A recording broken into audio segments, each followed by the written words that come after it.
আসসালামু আলাইকুম, welcome my brand new video. তো বন্ধুরা, আজকের ভিডিওটা হচ্ছে একটু অন্যরকম। সেটা হচ্ছে আমার বেশ কিছু বছর আগে থেকে এই প্ল্যানটা ছিল, বাট মানে বলা যায় আমার এটা স্বপ্নই, মানে আমার একটা ইচ্ছা। আমার এইটা একটা ইচ্ছা শক্তি কাজ করছে যে আমি এই কাজটা আমি করব। কিন্তু বেশ কিছু বছর যাবৎ করব করব করে মসজিদ কোনটা থেকে কোনটা যাব বা নানান প্রবলেমের কারণে যেতে পারতেছি না। মহান আল্লাহ তাআলার রহমতে এই বছর আমার এই ইচ্ছেটা পূরণ করার চেষ্টা করতেছি। মহান আল্লাহ তাআলার রহমতে সবাই আমার জন্য দোয়া করবেন, আমি যাতে এইবারকা আমার ইচ্ছেটা পূরণ করতে পারি। তো আমার ইচ্ছেটা হচ্ছে যে মানে এই বছরই যে ইচ্ছেটা করতেছি সেটা হচ্ছে যে 30টা রোজার মধ্যে 30টা তারাবি হবে, বা 29টা রোজা হলে তো 29টা, সেটা তো লাস্টের দিনই জানা যায় যে কয়টা রোজা হয়। তো প্রতিটা তারাবি এক এক দিন এক একটা মসজিদে পড়ার আমার ইচ্ছে শক্তি ছিল অনেক আগে থেকেই। প্রতি বছর কোনো না কোনো কারণে ইচ্ছেটা পূরণ হচ্ছিল না। তো এই বছর আল্লাহর রহমতে চেষ্টা করতেছি। তো 2025 সালে আমরা প্রথম তারাবি আল্লাহর রহমতে আমি পড়েছিলাম দারুন নাজাত মাদ্রাসা আমার জামে মসজিদে। আর দ্বিতীয় তারাবি পড়ছি আমি হচ্ছে বাগমারা মসজিদে। বাগমারা মসজিদ, বাগমারা বাইতুল মুকাদ্দাস মসজিদ। তো প্রতি 30টা মসজিদ একসাথে ছাড়তে হলে ভিডিওটা অতিরিক্ত লম্বা হয়ে যাবে, এই জন্য আমি এত লম্বা করবো না ভিডিওটা যতটুকু পারি আমি শর্ট করে দিব। আমি প্রতি 10 দিন পর পর, যেমন প্রথম রহমতের 10 দিনের 10টা মসজিদের ভিডিও, তারপর মাগফিরাতের, তারপর নাজাতের, এভাবে 10টা করে 3টা ভিডিও বানালে আল্লাহর রহমতে ভিডিওটাও ছোট হবে, এমনকি আপনাদেরও দেখতে সুবিধা হবে।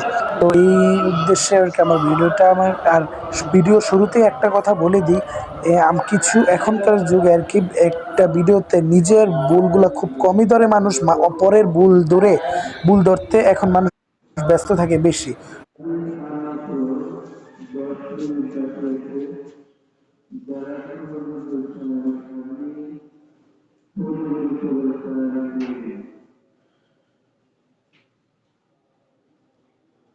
তো সেই জ্ঞানী ব্যক্তিদের উদ্দেশ্যে আমার কথাটা বলা। তো আপনারা শুনুন, জ্ঞানী ব্যক্তিরা আপনাদের উদ্দেশ্যে বলা, আপনারা অপরের ভুল না ধরেন বেশি। এই জন্য আমি বলতেছি যে আমার এটা কি আসলে আপনাদের বা কারো দেখানোর উদ্দেশ্যে আমি ভিডিওটা করতেছি তা না, এটা আমার একটা ইচ্ছা শক্তি। এই জন্য মানে আমার একটা ইচ্ছে কাজ করছে, এই একটা আমি কাজ করব, তার থেকে কাজটা করার, কারো দেখানোর উদ্দেশ্য অথবা দেখেন না কিছু করার জন্য না। এই জন্য আপনাদের জ্ঞানী ব্যক্তিদের উদ্দেশ্যে বলে দিলাম, এটা আমার নিজের ইচ্ছা দেখেই করতেছি, কারো দেখানোর উদ্দেশ্যে না। তো যাই হোক, মূল কথায় ফিরে আসি। তো একটা সময় ছিল আমরা যখন আগে ছোটবেলায় দেখতাম তারাবি পড়তাম, মানুষ পড়তো কি 20 রাকাত, যারা খতম তারাবি পড়ে আবার অনেকে আছে সূরা তারাবি পড়ে বা খতম তারাবিও পড়ে, কিন্তু কি তারা পড়ে হচ্ছে 8 রাকাত। তো যেই মতো 8 রাকাত হলে অনেকে বের হয়ে যায়, অনেকে 20 রাকাত। কিন্তু আস্তে আস্তে মানুষ বের হওয়া মানে একটা সময় নামাজের প্রতি কিছু মানুষ আছেন আস্তে আস্তে বিরক্ত হয়ে যায়। ঠিক তেমনই কিছু কিছু মানুষ দেখতাম কি মানে 12 রাকাত তো পরে বের হইতো, এটা স্বাভাবিক, এরা বিরক্ত হওয়ার কিছু না, কারণ কি অনেকে যত রাকাত ভালো লাগে পড়তে। তো অনেক 8 রাকাত পরে বের হয়ে যায়, অনেকে 12 রাকাত পরে বের হয়ে যায়, বা অনেকে 20 রাকাত পর্যন্ত পড়ে। কিন্তু বর্তমানে এখন এমন হয়ে দাঁড়াইছে সময়টা, যে এখন দেখি যে আমার এই বছরই আমি দেখতেছি বেশি, প্রতিটা মসজিদে প্রতি 2 রাকাত অন্তর অন্তর মানুষ বের হয়। 2 রাকাত পড়ছে, না হলে অনেক মানুষ বের হয়, সামনে খালি হয়, তো আমরা সামনে চলে যাই। আবার 2 রাকাত শেষ হয়, আবার বের হয়, আবার 2 রাকাত শেষ হয়, আবার বের হয়। মানে প্রতি 20 রাকাতে 10 বার মানুষই খালি বের হয়। মানে এই প্রতি 2 রাকাত অন্তর অন্তর বের হয়, যে কি কারণে তারা কইতে পারি না, তারা কি শুধু মানে রোজা রাখছে তার সাক্ষী হিসাবেই তারা বের করে নাকি বলতে পারি না, তারা একমাত্র বলতে পারে। মানে জাস্ট আমার চোখে এটা পড়েছে বিধে আপনাদের আর কি বললাম। কারণ একটা সময় দেখছি কি এটা ঠিক অনেক 8 রাকাত পরে এটা ইয়াও আছে, অনেক হুজুরও বলে যে আর যারা বেশি না পড়তে পারে এটা তো সমস্যা নেই, তারাবি হচ্ছে সোয়াব, রমজান মাস পবিত্র, যত রাকাত পরে সোয়াব পাবে। তো ওই হিসাবে অনেক 8 রাকাত পরে, 12 রাকাত পরে, অনেকে 20 রাকাত পরে। কিন্তু 2 রাকাত অন্তর অন্তর মানুষ বের হয়ে যায়, বা অনেকে 2 রাকাত পরে বের হয়ে যায়, বা অনেকে 6 রাকাত পরে বের হয়ে যায়। এটা কেমন জিনিসটা, দেখতেও খারাপ দেখা যায়, কিন্তু মসজিদে কেমন না জিনিসটা, এটাই আর কি আমি এবছর ফলো করলাম। অন্য বছরের তুলনায় এই বছর একটু বেশি যেমন হচ্ছে, এতে কিন্তু পিছনের মুসল্লিদের কিন্তু কষ্ট হয়। তো যাই হোক, কথা বলতে বলতে কিন্তু আমরা তৃতীয় তারাবি পড়ছি, সেটা কিন্তু বলাই হয় না। সেটা হচ্ছে আমরা আল হেলাল জামে মসজিদে পড়েছি তৃতীয় দিন, তৃতীয় তারাবি। আর আরেকটা কথা হচ্ছে আমরা কিন্তু তারাবির নামাজ পড়ি শেষে বেতেরও কিন্তু জামাতের সহিতই পড়ি। তাছাড়া রমজান মাস ছাড়া অন্য সময় আমরা নিজেরটা নিজে পড়ি। কিন্তু তা বেতের নামাজে কিন্তু অনেকে নিজের সময় নিজেরা পড়লে কিন্তু তেমন ভুল হয় না, খুব কম। কিন্তু জামাতে পড়লে অনেকেরই ভুল হয়। যেমন তৃতীয় রাকাতে যখন আমরা দ্বিতীয়বার আল্লাহু আকবরকে আরেকবার হাত বাঁধে কিন্তু এতে অনেকে কিন্তু রুকুতে চলে যায়। এই ভুলটা কিন্তু সবারই প্রায় ম্যাক্সিমাম হয়। কিন্তু ওই দিন আমি দেখে পুরো অবাক, মাদ্রাসায় যে ওই দিন প্রথম তারাবি পড়লাম, তো ওই দিন তা মাদ্রাসার তো পুরো এলাকায় দারুন নাজাত মাদ্রাসার পুরো ম্যাক্সিমাম এলাকার ভিতরে ম্যাক্সিমাম বিল্ডিংই তারা নিয়ে নিয়েছে, এমন লক্ষ লক্ষ ছাত্র, এমনকি মাদ্রাসার ছাত্র সব স্ট্রং। ওই মসজিদেও বেশিরভাগ মাদ্রাসার ছাত্ররাই পড়ে। তো তারা পড়লো সময় দেখলাম যে ভেতরে একটা মানুষও ভুল হলো না, সবাই একদম পারফেক্টলিভাবে হাত বানালো, কেউ একজনও রুকুতে গেল না। এতেই মানে কোরআনের কোরআন নিয়ে পড়ে, তারা সবসময় আল্লাহর কালাম নিয়ে পড়াশোনা করে, এই জন্য তারা নামাজও খুব স্ট্রং নর্মালি মানুষদের তুলনায়। তো যাই হোক, তারপর আমরা চতুর্থ তারাবি পড়তে গিয়েছিলাম হচ্ছে পুরাতন মহিলা মাদ্রাসার যেই দিকে ছিল, মানে কবরস্থানের ঠিক অপর সাইডে, কবরস্থানের একটু আগে অপর সাইড রোডেই মহিলা মাদ্রাসার আগের পুরান মহিলা মাদ্রাসার দিকেই একটা মসজিদ, ইসরাইল খান জামে মসজিদে আমরা নামাজ পড়েছি। তো তারাবি পড়ে কিন্তু সব মসজিদে কিন্তু দেখবেন তারাবি অনেক লম্বা সময় পড়ে বিধায় অনেকে লাইটটা অফ করে দিই সব মসজিদে।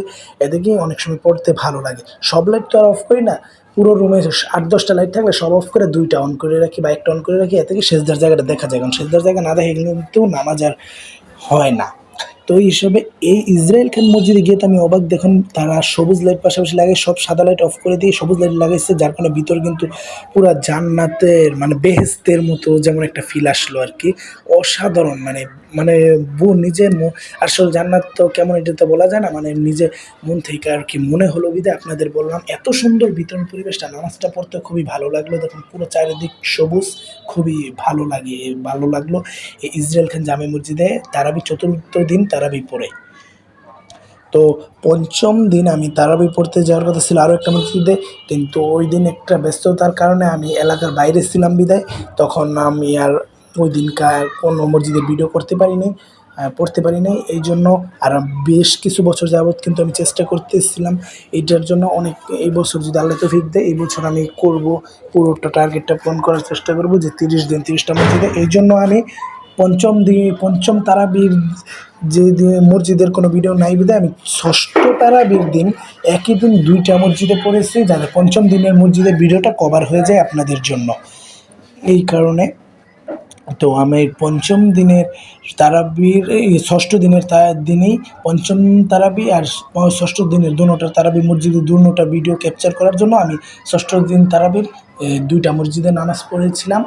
তারপর তার দুটোটা ভিডিওই আপনাদের এখানে আমি অ্যাড করে দিচ্ছি, তাহলে আপনারাও বুঝতে পারবেন। আর নেক্সট পরের যে প্রতিটা দিনেরই আমি মসজিদের এখানে ভিডিও একটার পর একটা অ্যাড করে দিচ্ছি আপনাদের জন্য, এতে কি আপনাদেরও দেখতে সুবিধা হবে। তো কথা আর বেশি বাড়াচ্ছি না, ভিডিওটা বেশ লম্বা হচ্ছে, কিন্তু এই জন্য আপনাদের জন্য আমি ভিডিওটা শর্ট করে দেওয়ার চেষ্টা করতেছি। আর ভিডিওটা প্রতিদিন অল্প একটু একটু করে, প্রতিদিনের তার ভিডিও আস্তে আস্তে ডেইলি অল্প একটু করে প্রতিদিন এডিট করা হচ্ছে, কারণ প্রতিদিন এক একটা মসজিদে গিয়ে তারপর ভিডিওগুলো নিতে হয়, যার কারণে কোনো মসজিদে যদি না বলে যেয়ে থাকি বা আমি যদি বলতে এখানে না বলে থাকি তাহলে দুঃখিত, আপনারা কমেন্ট করতে পারেন, আমি উত্তর দেওয়ার চেষ্টা করবো। তাছাড়া আমি প্রতিবার লিখে দিতেছি যে এত দিন তারাবি আর এই মসজিদের নাম উপরে কিন্তু আমি লিখে দিচ্ছি, সেটা আপনারা লেখা দেখলেও বুঝতে পারবেন।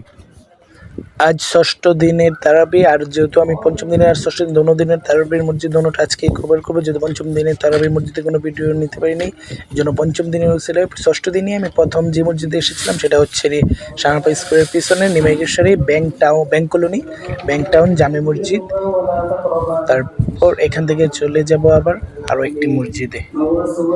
এই মসজিদে আমি মাঝে মাঝে নামাজ পড়ি, এখনও এটা নির্মাণ কাজ কমপ্লিট হয়নি, কাজ চলতেছে। মসজিদটা ভিতর দিয়ে যথেষ্ট সুন্দর, এমনকি উপরে মসজিদ এখন জারবাতি আছে, মানে অসাধারণ ভিতরটা মসজিদেরটা খুবই সুন্দর এটা। আর এটাতে আমি মাঝে মাঝে আসি নামাজ পড়তে। তো আগে যখন এটা প্রথম কাজ হয় নিচে গ্রাউন্ড ফ্লোরে পড়তাম, এখন এটাই পড়ি, উপরে এখনও কাজ চলতেছে মসজিদটা।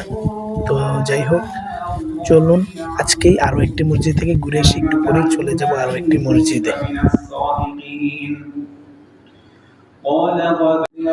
তো এখান থেকে জামাতের সাথে তাছাড়া নিজে একাও কিছু, তারপর এখান থেকে নামাজ পড়ে নিয়েছি।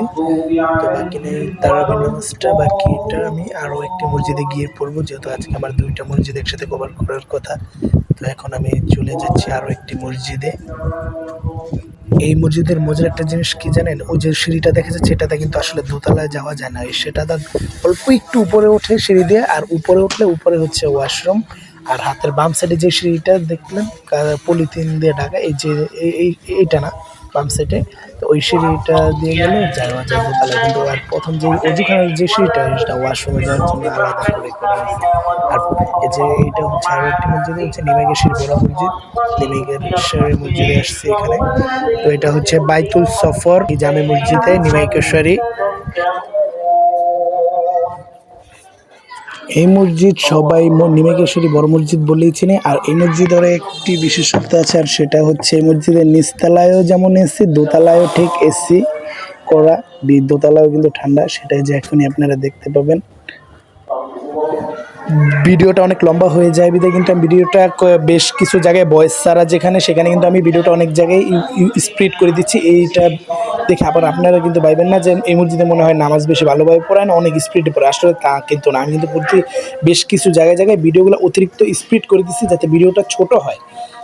এই জন্য আপনাদের সূরাগুলো শুনতে মনে হবে যেমন অনেক স্পিডে বলতেছে, কিছু বোঝা যায় না। আসলে এটা স্পিড করার কারণ আমি স্পিড করতেছি আর ভিডিওটা যাতে ছোট হয়। তাছাড়া কিন্তু সব মসজিদই যথেষ্ট ভালোভাবে, আমাদের এলাকায় সবগুলো মসজিদই ভালোভাবে ধীরে সুস্থেই নামাজ পড়ানো হয়।